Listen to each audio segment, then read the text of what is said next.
Hey, I decided rather than read the different testimonials from the Clergy Project that are available to anybody to read, I would just read little bits and excerpts or whatever from the various ones. There's actually not very many that are public, available to the public to read, because the whole point of the Clergy Project is to provide a supportive environment for people who either have left their positions as leaders of their churches, or people who are struggling and they're still in that, serving in that capacity.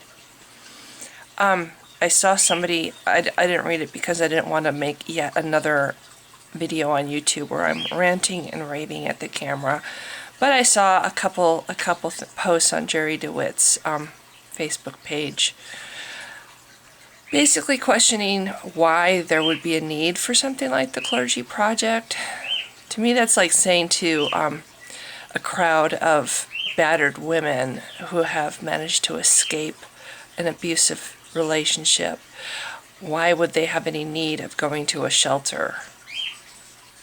Anyway, I'm just going to read just a few little bits and pieces from various people, and that's it. I'm not going to say who they are, and I'm not going to say anything else, because otherwise I'll rant for 25 minutes. As a child, embracing the truth as presented to me by parents, pastors, and the Sunday school teachers seemed reasonable, but ultimately a healthy hunger for truth combined with the fundamentalist background drove me to try to make logical sense of the Bible. Early on, I could see that the infallible Word of God had many faults. It was the process of Bible study over the decades that slowly but surely delivered me to the final state of unbelief.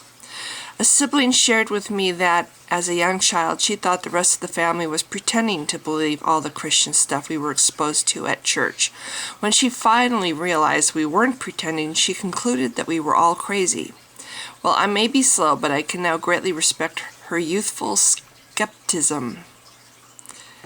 Okay, scrolling down.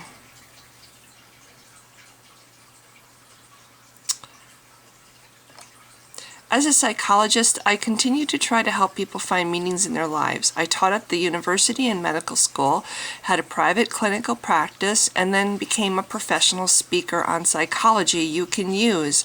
I seriously doubt that life has any ultimate meaning, but I'm convinced that we can make our own meaning, and I have spent the last 45 years since I left the ministry trying to help people do just that. Success is not the goal. All therapists have dealt with many a successful person who is miserable. Life satisfaction is the goal. When I made my career change, I was essentially on my own. I wish something like the Clergy Project had been around then. I could surely have used it. The goal of this project is not to try to convince believing clergy to give up their faith. Rather, it is to help those in the clergy who, for their own individual reasons, are no longer able to believe, to try to figure out how to make a huge sea change in their lives. It may well be the absolutely most challenging career change anyone can make. We simply want to make it easier. I'm still in the pulpit, as I stated above. There are a couple of reasons for this. First, I made a commitment to my church and my denomination to serve this appointment. Second is the financial issue. If I walk away now, my family will suffer greatly. Trust me, this decision to stay for now hasn't been an easy one. Every week I feel like a fraud. Every week I struggle with the fact that I'm lying when I stand before my congregation. I'm leading a double life. I have an exit strategy, but it requires time. Until then, I will continue to serve my church and fight the battle in my mind. Pointing out too that we're in a recession. I don't care what the media says. We are not out of the recession. We've not even begun to get out of the recession. We are in a very deep doo-doo recession. And people, I know I couldn't just quit my job right now. There's not anything in the newspaper, well, it's all online now, but it's like, what am I going to do? Go find another job? And then there's another thing too, is for some people, age is a big handicap. If you're over 40, it's harder to find a job. So yeah, when she says financial reasons, it might be, imagine if you had a family and little children, and your income was what I can't talk all of a sudden, was what was making everything work. You can't just walk away from that. You can't put, if I were in the clergy, if I was a church leader, I don't have a family, but I raise animals. I raise birds, and I have lots of animals depending on me. That would be, if I lose my job right now, my greatest fear would be for them. I became active in the clergy forum shortly after experiencing the trauma of leaving a monastery after nearly 2 decades of monasticism. I have found understanding, practical help, encouragement, and moral support in this virtual community. I look forward to seeing the community grow and hearing from those who have gone through similar experiences in different religious traditions. However different our circumstances, our stories are very often the same. Losing one's religion can often mean losing one's family, friends, community, and social network. This risk can be especially great for those still active in their religious communities. One often can't open up to those who are closest to them for fear of misunderstanding, overreaction, and outright rejection. The Clergy Project has been a lifesaver for me. I am an active Methodist pastor who is also an atheist. I began the ministry full of great dreams and full faith in what I preached. However, over time, I began to realize that the truth I was preaching wasn't so true. I resisted my doubts at first, but the nagging in my brain wouldn't stop. So I embarked on a journey of researching and discovery that I had to believe for so long wasn't true. Trying to find things to read. I was a 5th-generation Baptist minister ordained at age 18 while in college. I served until age 32 when I left the ministry and the church to get a PhD in psychology.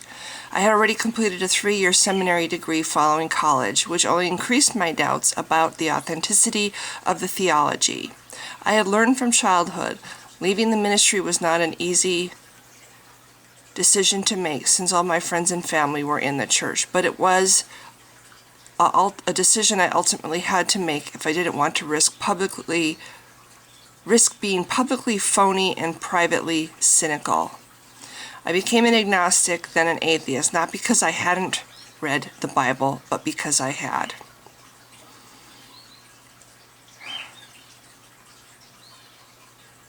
My final graduation to atheism was a gradual process, which took another 6 years. I suffered no withdrawal symptoms and am very happy with my new and improved worldview. I am married to a believer who is ever growing in tolerance. For the most part, family, including children, grandchildren, and in-laws, just avoid engaging me in discussions of religion. Anyway, so that's all I'm going to read. I just thought I'd put that out there too, since I mentioned in my video yesterday that I was going to read testimonials from the Clergy Project. I just thought rather than read the entire story of each person, I would just read little bits and pieces. So, it's very hot in here. Anyway, it's probably coming attractions of burning in hell forever, right? Actually, no, I just took a shower, so that's partly why. Yeah, I don't understand why people who are in the religious community are feeling threatened by people like Jerry DeWitt and other people who are just simply being honest and acting honestly in their lives. I'm sorry, but if it's not true, it's not true. And my personal feeling is, if something is true, it welcomes challenge, it welcomes questions, it welcomes debate, and it is not afraid of. It doesn't feel threatened. It can't feel threatened because it's the truth. It will ultimately stand. The truth that Christianity is replaced the truth that Mithraism was, and there were other religions prior to Mithraism that were replaced. It's like these truths replace each other because they're not really true. They compete against each other for followers and for support. They're not really true. Science is a huge foe because it does challenge these old ideas. And next to science, which is always looking for truth and even attacking itself in its efforts to find truth, religion is threatened because I'm sorry, it isn't true. And people who have this love affair with the idea of life after death, well, I can't stand the idea that there is no such thing as life after death. Again, it doesn't necessarily mean that you have to give up that hope. You know, if that's something that you really need for your happiness, why not? You know, I have had some pretty intense dreams after I've lost some very beloved animals, that I feel like my animals came back in my dreams and visited me. So I don't know for sure. And I'm an agnostic atheist. I don't believe in gods, but I also admit that I don't know for sure about the life after death thing. I highly doubt there is, but maybe there is. And, you know, and if there isn't, what's the big deal? We won't be here to know about it. It'll just be, you know, like it was before you were born, and you won't have any awareness of it at all. Anyway, I don't want this one to be super long, so thanks for listening. Bye.